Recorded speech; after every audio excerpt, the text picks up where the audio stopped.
Welcome to Mom Minutes. I'm Kate with Connect Point Moms, and I want to help you create and build stronger relational connections with the children in your life. In this Mom Minute, I want you to ask yourself, when it comes to parenting, what is my job?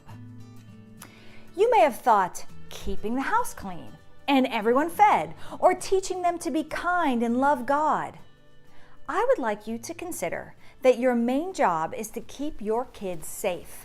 Without them first being safe, emotionally and physically, nothing else really matters. If you start to think, my job is to keep you safe, then the way you communicate with your children will change from, do you want to get hit by a car?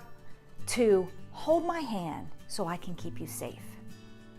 If you're ready to learn more about strengthening relationships in your life, go to connectpointmoms.com/gift to learn one simple practice for free.